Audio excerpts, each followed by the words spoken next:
Mr. Giuseppe G. Thank you very much for joining us on Sangam Talks. I remember a while ago I saw about your temple for Apollo on Twitter, and then I got very curious about what is this, who built this, who's behind it. And then when I did some digging, I came to know about Pitas and also you. So to know better, then I would like first to ask you to tell about yourself, your background. Namaste, grazie a tutti quanti che ci seguite e grazie di queste tue domande. Noi come Pietas nasciamo in Italia e ci richiamiamo alla nostra tradizione antica. Siamo persone che abbiamo avuto l'occasione, l'opportunità di testare, di sperimentare la differenza tra la pratica nostra, che appartiene alla nostra antica stirpe, e quelle nuove, moderne, come il cristianesimo. E noi che pratichiamo vediamo che il rito antico è un rito che risponde sempre, ha una sua matematicità, perché ad adeguata preparazione e allo svolgimento del rito nel momento giusto c'è sempre il risultato. E quindi questa matematica del rito antico ci ha fatto capire che abbiamo nel nostro passato un tesoro spirituale preziosissimo, e quindi così è cominciata la nostra ricerca. In un modo o nell'altro nel corso degli anni ci siamo agganciati a quelli che erano dei filoni antichi, di ermetismo, di studio, insomma, di studi esoterici italici, e grazie a questi antichi filoni c'è stata una continuità alla quale ci siamo agganciati e della quale siamo rimasti pienamente soddisfatti. Nel corso degli anni io mi sono formato con mio padre, che è stato il mio maestro personalmente. Grazie a mio padre io ho scoperto la tradizione classica, ho scoperto un mondo che non pensavo potesse esistere più. E tramite lui ho scoperto l'esistenza dei filoni ermetici, dei filoni antichi qui in Italia, e quindi sono riuscito a formarmi in queste scuole, antiche scuole iniziatiche, sacerdotali. Nel frattempo poi mi sono anche dedicato allo studio dell'archeologia, e quindi io sono un archeologo, mi occupo di storia, lavoro regolarmente come archeologo qui a Roma. E per cui è nell'antico un po' che cerco tutto quanto, ed è dallo studio dell'antico che si forma la mia persona. So, thank you for telling about you. When did you start practicing this religion actively, and what is the name of this religion? And over time, from the beginning, how have people been practicing it?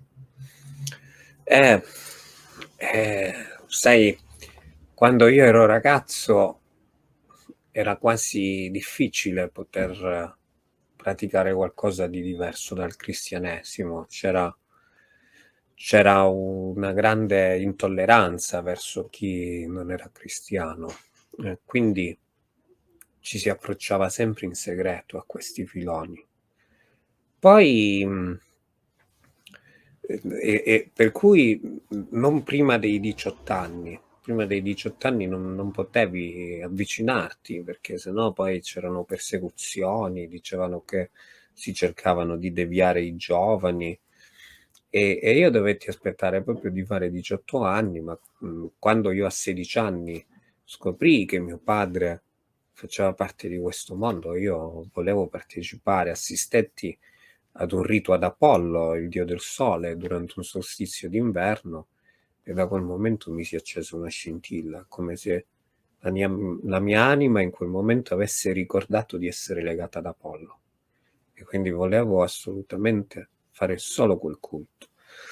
Arrivato a 18 anni poi ho cominciato a praticare, sono stato iniziato e ho avuto degli importanti risultati in pochi anni, e quindi già in giovanissima età ho avuto persone molto grandi che riversavano su di me tante responsabilità sul piano spirituale, e dovetti accettare di acquisire queste responsabilità e di cominciare ad aiutare i gruppi tradizionali di pochissime persone, perché si era veramente pochi, a portarli avanti, a dare il mio contributo. Ma lo facevo e l'ho sempre fatto con grande amore, perché io ho sempre percepito nella tradizione la salvezza per l'uomo occidentale. In Italia noi abbiamo la sopravvivenza della tradizione per mezzo di quelli che sono stati dei filoni sacerdotali segreti. Cioè nel 380 d.C. purtroppo viene vietata la tradizione romana, la religione dei patri viene vietata. Qualsiasi culto pagano nell'impero romano viene vietato, pena la morte. Allora, noi sappiamo dalle fonti antiche che i sacerdoti si riuniscono e il grande centro pagano nell'impero romano divenne Alessandria d'Egitto. E lì ci fu un'ultima resistenza contro la conversione forzata al cristianesimo, ma purtroppo i sacerdoti dei templi di Alessandria persero la loro battaglia e dovettero scappare, ottennero il salvacondotto dall'imperatore con il perdono per aver resistito al cristianesimo, scapparono in Italia, a Napoli. A Napoli si è salvato questo filone antico e abbiamo il cosiddetto ordine egizio e abbiamo l'ordine ermetico.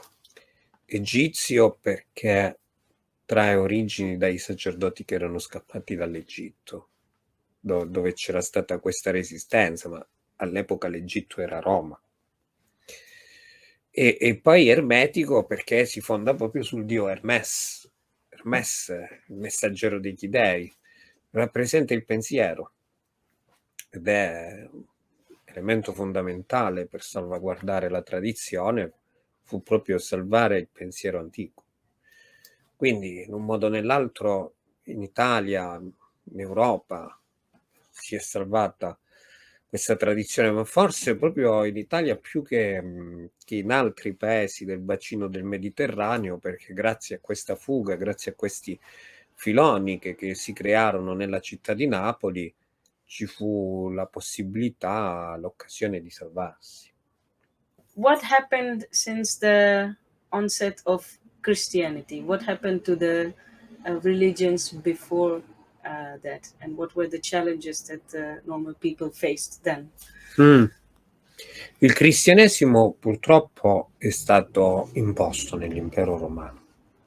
Infatti noi pensiamo che storicamente il Cristo raccontato dai cristiani non sia mai esistito, perché storicamente, questo lo dico da storico e da archeologo, Paolo e Pietro, i due fondatori del cristianesimo, compaiono a Roma nell'80 d.C. Ora, oltretutto risulta dalle fonti antiche, in un libro che si intitola Il discorso vero di Celso, un autore pagano, risulta che Pietro e Paolo hanno fatto a pugni. Ora, se Cristo è nato nell'anno 0 ed è morto nel 33, come mai per 50 anni non è esistito nessuno scritto sul cristianesimo? Non è esistito nessuno scritto. Gli scritti più antichi del cristianesimo sono dell'80 d.C. e sono gli scritti di Pietro e di Paolo. Poi abbiamo i Vangeli che sono ancora più tardi. Quindi, quello che noi diciamo, esiste un libro che si chiama La guerra giudaica di Giuseppe Flavio, che parla di questa guerra di Giudea che c'è stata nel 70 d.C. in Israele, per una rivolta dei giudei contro i romani. Chiaramente i romani vinsero e Giuseppe Flavio scrive, che è quello che organizzò questa rivolta, scrive tutta la storia della rivolta e scrive perché le varie fazioni, i vari gruppi erano rivoltosi, che cosa volevano dai romani, che cosa volevano contro i loro governanti giudei. Alla fine dei conti lui fa la lista di tutte le sette esistenti in Giudea. Parla persino delle sette con soli 3 membri. Non esiste il cristianesimo. Cioè nel 70 d.C., nella descrizione di Giuseppe Flavio, il cristianesimo non esiste. E del resto nessun autore romano ne parla all'epoca. Compare poi il primo autore romano che ne parla è Tacito nel 110 d.C. Quindi, secondo noi, il cristianesimo è una religione che è stata creata a tavolino per far cadere l'impero romano, perché i giudei sapevano che la potenza di Roma stava nei loro dei e che quindi l'unico modo per vincere Roma era slegare i romani dai loro dei. Quindi il cristianesimo nasce per corrompere i romani, slegarli dai loro dei e quindi poter far cadere l'impero. Infatti nel 380 d.C. viene vietato il paganesimo, 30 anni dopo, nel 410 d.C., c'è il sacco di Roma. Quindi è proprio palese che l'abbandono del culto dei propri dei ha fatto sì che Roma crollasse. Non è che... E tutti i pagani l'hanno sempre detta questa cosa. E questo cristianesimo si è sempre imposto con forza e con violenza, perché nel 380 d.C. il problema è che la gente si riconvertiva.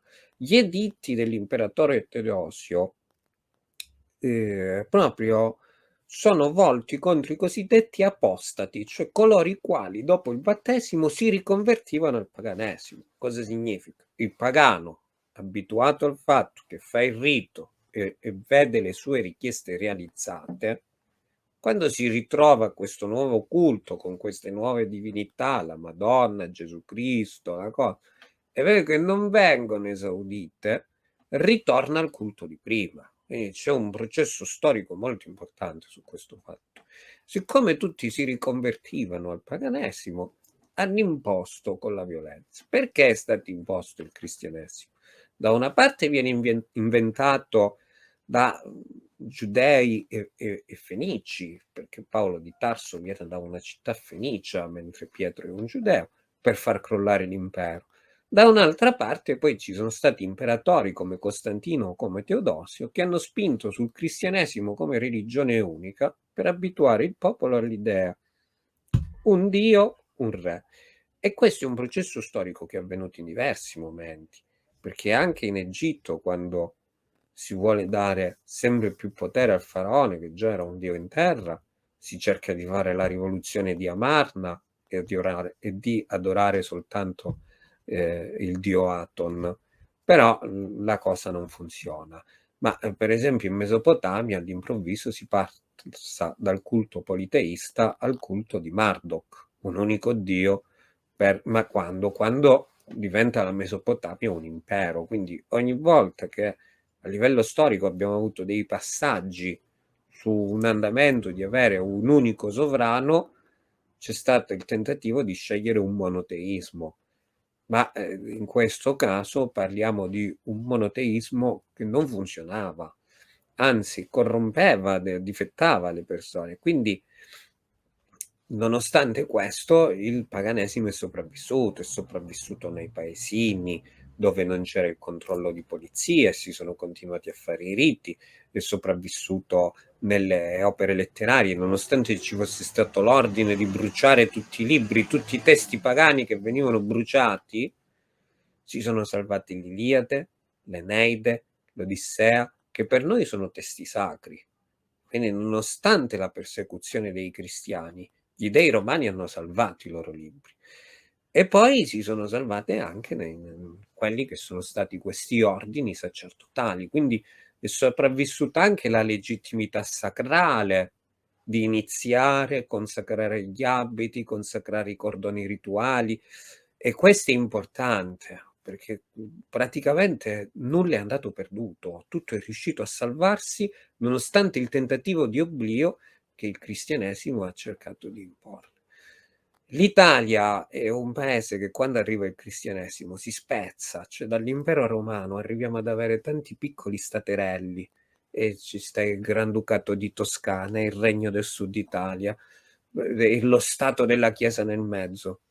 Il risorgimento italiano che avviene nel 1800 è un momento in cui rinasce il culto degli dei e proprio in quel momento viene abbattuto lo Stato del Vaticano ed è in quel momento, quando viene riunificata l'Italia, che vengono fatte le leggi sulla libertà di culto, proprio perché prima o poi potesse accadere quello che noi oggi stiamo facendo, cioè rifondare ufficialmente la religione di fronte ad ufficiali dello Stato italiano, come noi abbiamo fatto, e portarla avanti liberamente, dove noi abbiamo tutta la capacità e la possibilità di entrare in, scusate il termine, competizione col cristianesimo, perché teologicamente non ci manca nulla.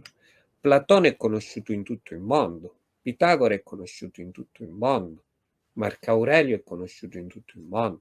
Parliamo di filosofi eccezionali e c'è tutto lì dentro, c'è tutto, proprio la tradizione nella sua interezza. Mentre invece un Sant'Agostino rispetto a un Platone è vuoto. Poi ognuno sceglie i suoi punti di riferimento, ma le discussioni che pongono i primi padri della Chiesa sono discussioni che non trovano molto spazio, infatti si dovettero appoggiare alla violenza per potersi imporre sugli altri.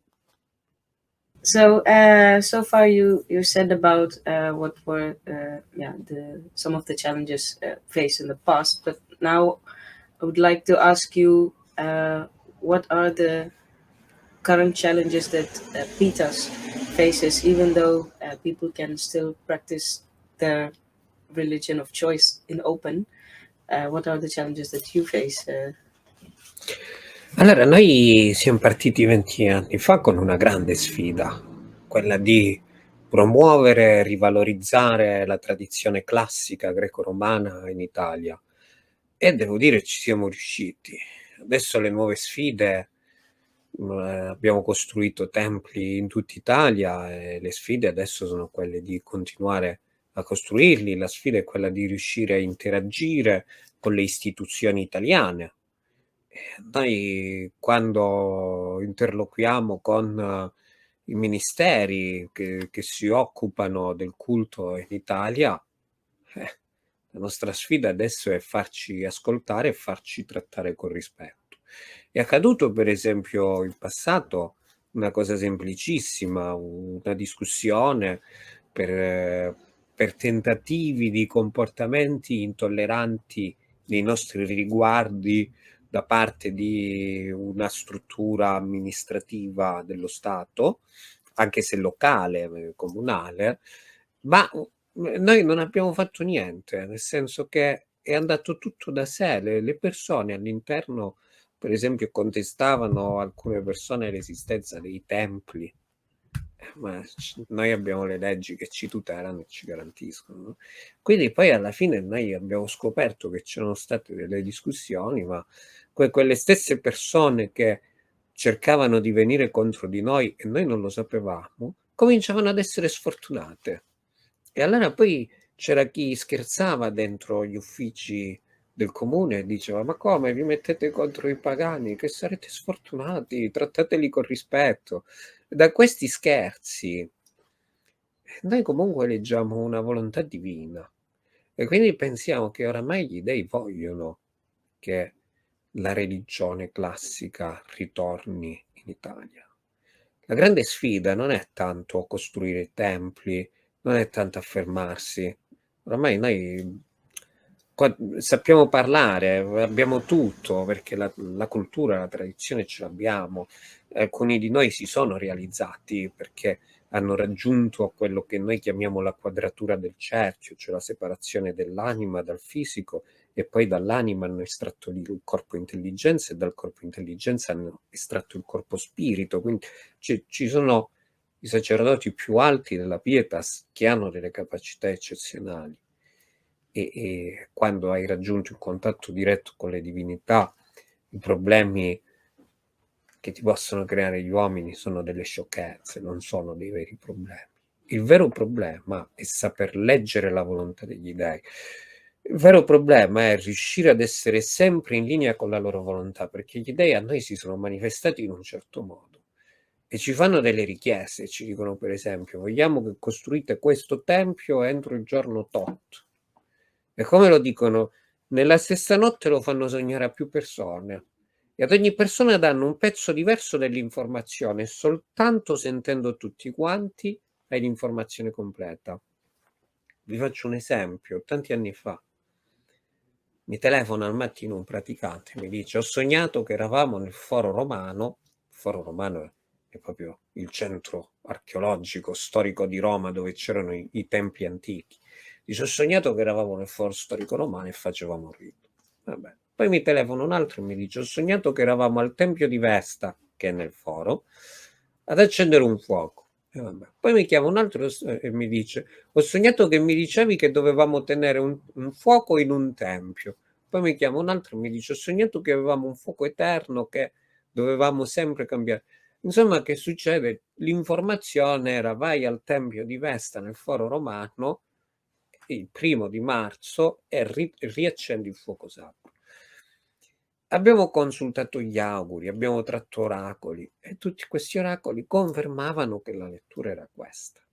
Quindi poi la sfida, questo è stato tantissimi anni fa, 2006, dell'era moderna, la sfida fu per esempio riuscire a obbedire agli dei, trovare una vergine nel gruppo, all'epoca eravamo pochi, andare al tempio di Vesta, accendere il fuoco, portarlo in casa, trovare un luogo che potesse essere adibito a tempio. Allora avevamo trovato un magazzino nuovo appena costruito che sopra non c'era tutto libero, e lì avevamo messo il fuoco sacro e avevamo allestito un primo tempio.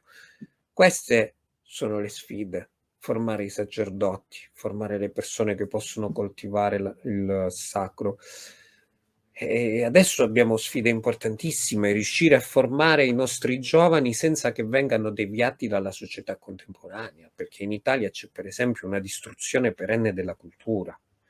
I nostri figli, quando studiano i libri di storia, se voi leggete i libri di storia in Italia scritti che vengono dati nelle scuole, praticamente sembra il libro proprio di educazione, anzi di conversione al cristianesimo. Cioè, tutti i crimini della Chiesa oramai vengono cancellati. Quando noi studiavamo a scuola li studiavamo i crimini della Chiesa. Quindi questo tentativo di modificare la storia, di modificare la cultura, quella è una sfida importante. Di quello noi dobbiamo evitare che venga cancellata la storia, perché nella storia c'è la memoria, capite? Sfide importanti sono lì. Costruire un tempio di fronte a queste sfide è la cosa più semplice.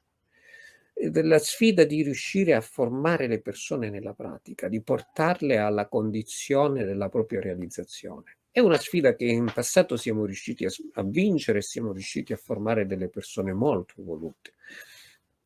Però è una sfida che rimane sempre attiva, rimane perenne. È la sfida della trasmissione, la sfida della tradizione che appartiene a tutti quelli che sono i filoni tradizionali. E una cosa importante è la sfida di non perdere la coscienza, la consapevolezza. Perché c'è il rito? Perché c'è l'astensione prima del rito? A cosa serve quell'energia che io vado a modificare? Qual è il senso della metamorfosi, la trasformazione? Perché mentre nel cristianesimo, nel giudaismo, nell'Islam, noi abbiamo il concetto del creatore. Arriva un individuo, crea il mondo e gioca. perché quasi è un gioco, per esempio secondo l'ebraismo ci sta Dio che crea Adamo ed Eva, li crea con gli impulsi sessuali, però se fanno sesso sbagliano. E che gliel'hai creato a fare questo impulso sessuale? Dici che sei perfetto, sei imperfetto, scusa, non sei il vero Dio allora. È un'illusione, no? Ecco, invece nella tradizione greco-romana non c'è il creatore ed il creato, c'è il tutto è uno, tutto è unito, tutto si trasforma, ma ce lo dice pure la scienza. In origine c'è l'atomo primordiale, la singolarità. I romani dicevano c'è il caos, i greci dicevano c'è il caos, i romani dicevano c'è il dio Giano, che è tutto il mescolato, poi si trasforma, la singolarità esplode, c'è il Big Bang. E gli antichi dicono c'è Urano, Urano è il dio del cielo, perché quando si viene a formare il cielo è proprio subito con il Big Bang. E poi dicono c'è Saturno, Saturno che spodesta il padre Urano, Saturno che è il dio della materia, no? Poi dice c'è Giove, e Giove è il dio della legge, che prende dominio su Saturno, infatti le leggi matematiche che prendono il dominio sulla materia, e vira il padre e nasce Venere. Che vuol dire? La prima legge che viene a nascere è quella dell'attrazione, e tutto l'universo si fonda sulla legge di attrazione, perché Venere è la dea della bellezza e dell'attrazione. Noi troviamo nella mitologia classica tutte le basi della comunicazione scientifica di oggi. Quindi e questo concetto di trasformazione, cioè l'anima non viene all'improvviso immessa da un creatore nel ventre materno, no. L'anima utilizza il seme del padre per entrare nel ventre della madre, e quando l'anima entra dentro, prende nutrimento dall'ovulo della madre e costruisce il suo corpo, cioè il corpo lo costruisce l'anima. Questo è un punto di partenza importante. E per il rapporto microcosmo-macrocosmo, cioè quello che portiamo dentro e quello che è fuori, così come il nostro corpo è costruito dalla nostra anima, l'universo è costruito dalla sua anima. E noi siamo cellule di un unico corpo. E questo è il discorso chiave. Allora, la grande sfida è recuperare la nostra cultura, recuperare i nostri punti di visione originali e non perdere coscienza, non perdere consapevolezza. Quello è il punto chiave. Se noi vinciamo questa sfida, abbiamo vinto, perché si tratta semplicemente di una lotta tra coscienza ed incoscienza, e la coscienza vince sempre. So you talked about how in the ancient Roman tradition, how the interaction is between gods and human being, and how it's not too far apart. So to understand it better, can you give some suggestions of books that can be read to understand the tradition better?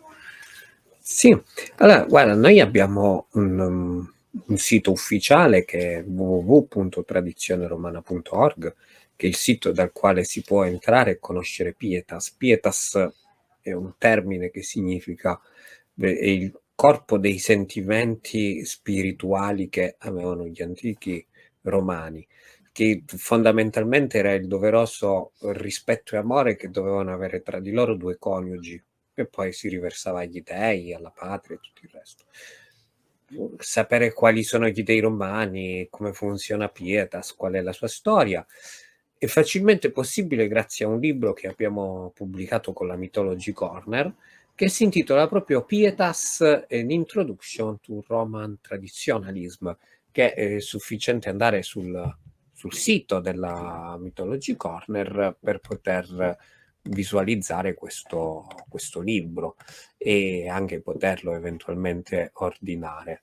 Il libro è stato recensito da importanti personaggi di università, come vedete, anche dai rappresentanti di altri gruppi della tradizione che esistono in Europa, e anche da professori di università americane. Quindi qui anche il professore di un'università polacca, come vedete, e anche da amici dell'India, come Suretra Mandroor dell'Heritage Foundation.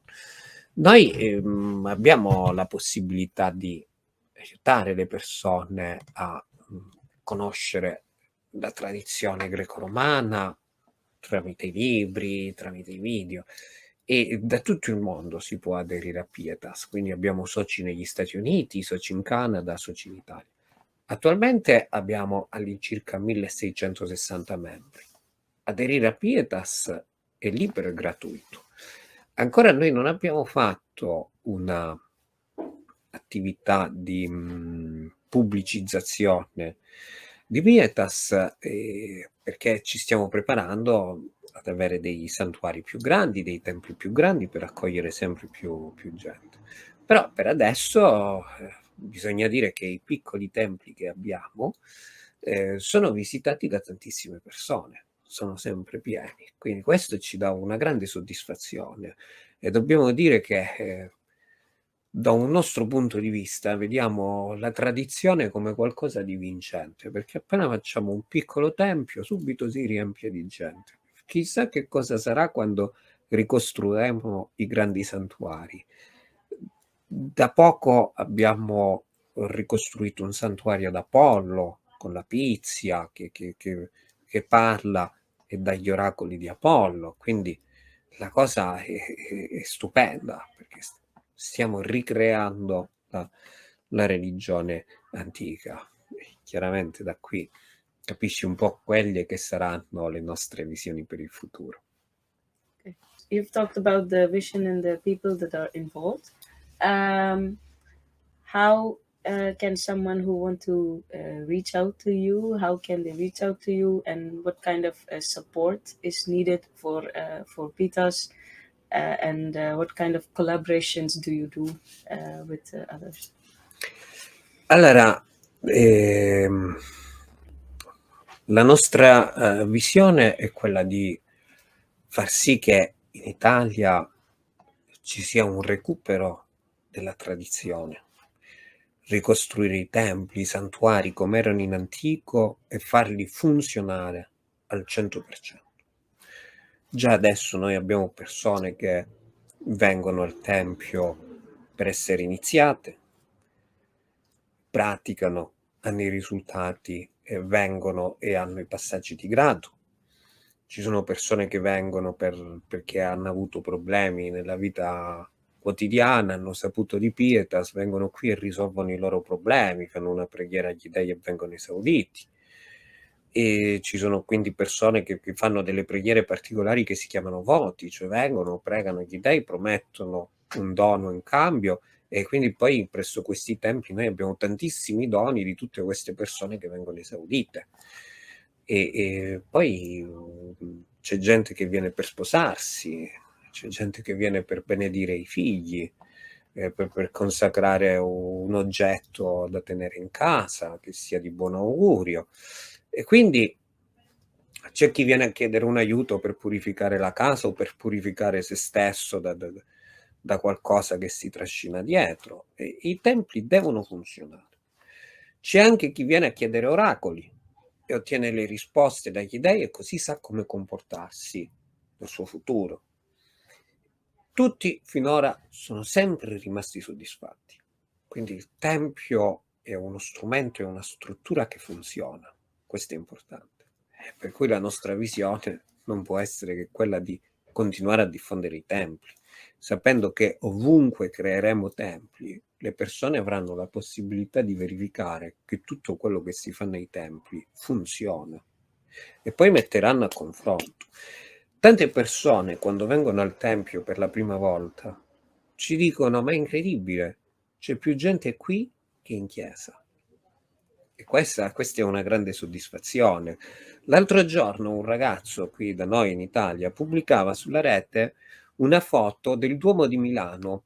Il Duomo di Milano è proprio la chiesa da dove sono partite tutte le maledizioni contro il paganesimo, da dove sono partiti gli ordini di distruggere l'altare della Vittoria a Roma, gli ordini di far imporre all'imperatore di vietare il paganesimo e dare potere al cristianesimo. Da lì è partito tutto. Bene, Sant'Ambrogio è il patrono di Milano, perché quest'Ambrogio era quest'uomo malvagio che parlava sempre male, con profonda intolleranza contro tutte le religioni diverse dalla sua. Ebbene, alla chiesa di questo Sant'Ambrogio c'erano una quarantina di persone. Milano è una città di milioni di abitanti. Se venivate al solstizio invernale a Roma, c'erano almeno 60-70 persone, quindi più persone al Tempio di Apollo per il solstizio che non nella chiesa di Milano per il suo patrono. Questo è un elemento indice del mutamento dei tempi che non dobbiamo sottovalutare. E qui ecco come supportarci reciprocamente, l'adesione, la compartecipazione, l'acquisto di un libro, sono anche questi fenomeni di supporto. Soprattutto io credo e spero in un confronto tra sacerdoti.